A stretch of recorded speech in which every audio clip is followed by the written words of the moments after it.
నాకైతే నీ విధానమే నచ్చడం లేదు. చిన్న చిన్నగా నువ్వు వెంటరై మినిస్టర్ ఫ్యామిలీని టార్గెట్ చేసిన దానివయ్యావు.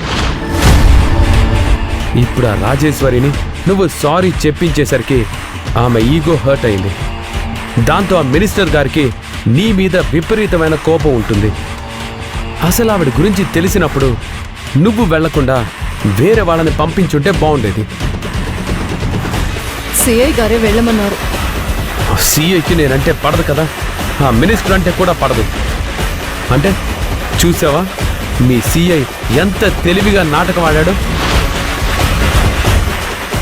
నిన్ను పంపించేస్తే నువ్వు నా భార్యవు కాబట్టి మినిస్టర్ నా మీద కోప్పడతాడని ఆ సిఐ ఆలోచన.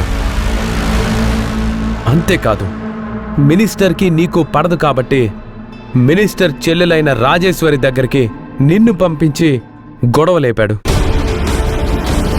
ఇప్పుడు నువ్వు చేసిన పనికి నేను తలదించుకోవాలి. మీరు తలదించుకోవడానికి నేనే తప్పు చేయలేదు కదండి. ఇంకొక విషయం, అక్కడికి వెళ్ళేంత వరకు ఆ రాజేశ్వరి ఎవరో అనేది నాకు తెలీదు అని చెప్పాను కదా. ఊరుకో మంచు, అన్నీ తెలిసే చేస్తావు. ఇలాంటివి జరుగుతుంటేనే నువ్వు నేను ఎక్కడ దూరం అయిపోతామో అని భయం వచ్చేస్తుంది. ఎందుకు దూరం అవుతామండి? నాది డ్యూటీ. నా డ్యూటీ నేను చేస్తున్నాను. డ్యూటీనా? నువ్వొక్కదానివే డ్యూటీ చేస్తున్నావా? అసలు ఎవరి కోసమో మనం గొడవ పడ్డం ఏంటండి? ఇది సమాజం.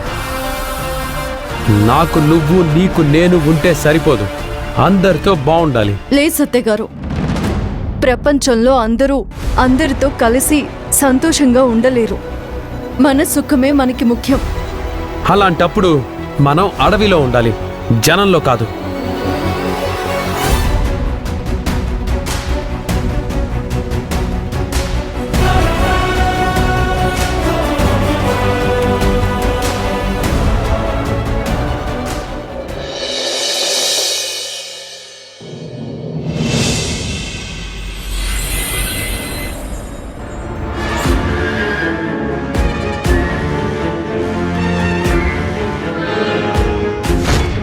సారీ చెప్పమనండి. సారీ.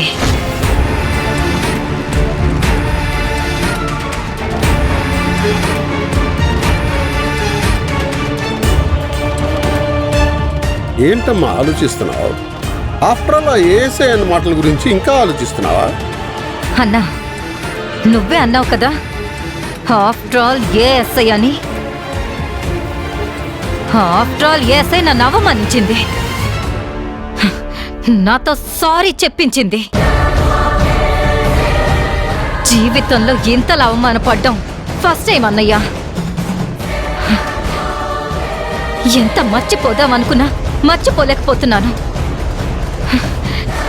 మనసుకి కష్టంగా అనిపిస్తుంది. అమ్మ రాజేశ్వరి, నీ బాధను నేను అర్థం చేసుకోగలనమ్మా. మనిషి అన్నాక బాధలు వస్తాయి, కష్టాలు వస్తాయి. ఎందుకంటే ఇది మానవ జన్మ. ఏది మనం అనుకున్నట్టుగా జరగదు.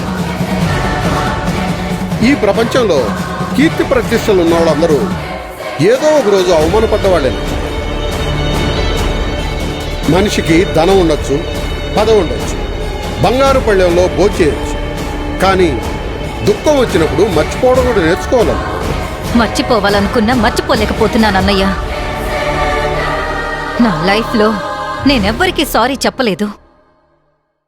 ఇవాళ ఒక ఏఎస్ఐ నాతో సారీ చెప్పించింది. నా బాధ అంతా ఎక్కడంటే ఆ ఏఎస్ఐ అత్తకు నువ్వు ఉమెన్స్ క్లబ్ ప్రెసిడెంట్ అని భిక్ష పెట్టావు. ఆ ఏఎస్ఐ భర్తకు యూత్ ప్రెసిడెంట్ అని ముష్టి వేశావు.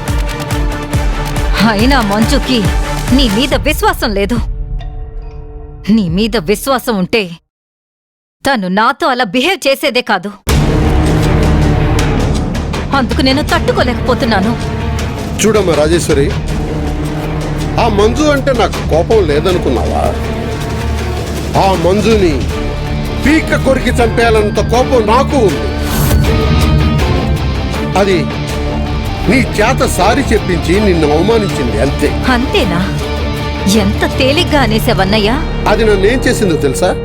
ఏం చేసింది అన్నయ్య? అరెస్ట్ చేసిందమ్మా.